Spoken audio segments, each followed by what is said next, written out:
Welcome to my MicroBakery journey. I'm just at the beginning of this exciting adventure, starting a bakery right from my home.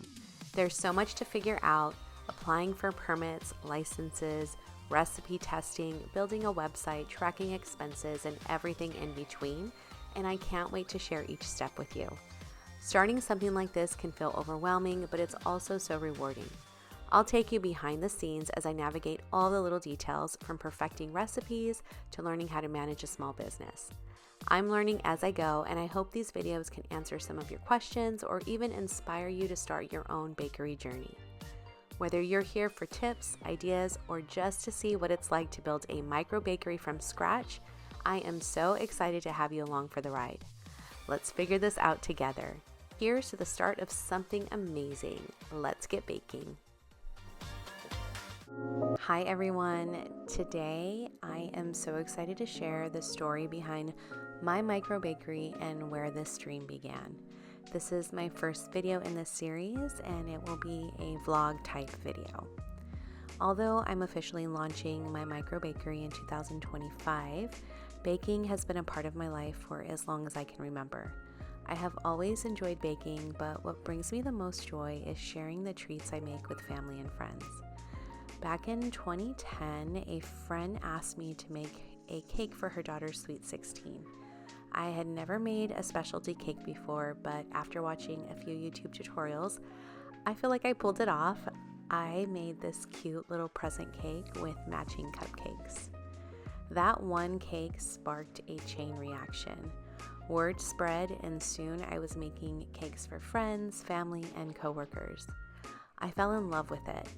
At the same time, I was constantly researching, visiting bakeries, and this was during the cupcake shop craze. I don't know if you remember that. Living in the Bay Area gave me access to so many amazing bakeries, and I started dreaming of owning my own. But back then, cottage food laws didn't exist in California, and starting a bakery required an investment I just couldn't afford.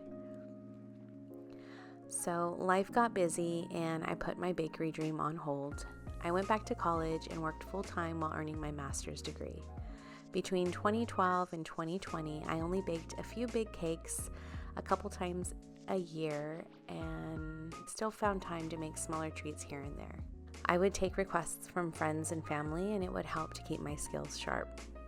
Then 2020 happened, and suddenly I had time on my hands again. That's when I started this channel, to share my love of baking with you.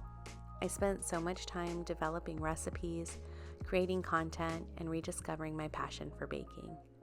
During this time, I even started getting cake requests from family friends, and this just reignited my joy of baking cakes.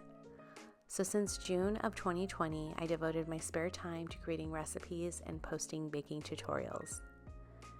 Fast forward to 2024, and everything changed after I listened to an interview on the Forager podcast in September.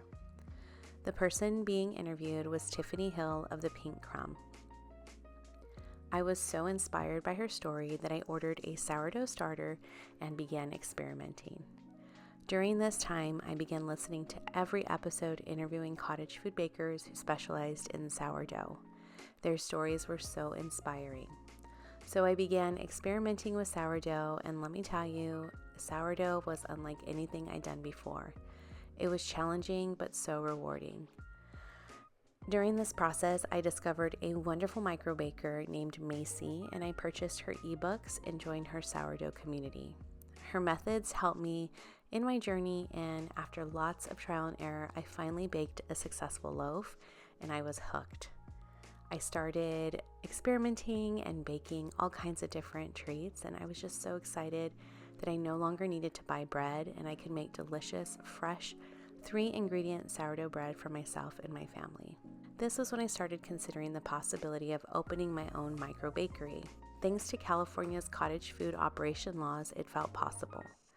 In December, I focused on recipe testing, researching permit requirements, and finally, on December 31st, I applied for my cottage food permit. There was something inside of me that pushed me to submit before the new year, and I'm so glad that I did. And now here I am, getting ready to launch my very own microbakery. This journey is just the beginning, and I'm thrilled to share every step of it with you. From preparing and launching to tracking expenses and running a home bakery, I will bring you along for the ride. If you enjoy this type of content, or you are also considering starting your own microbakery from home, be sure to subscribe to my channel. In my next video, I will explain a little more about what a cottage food operation is and what the requirements and limitations are.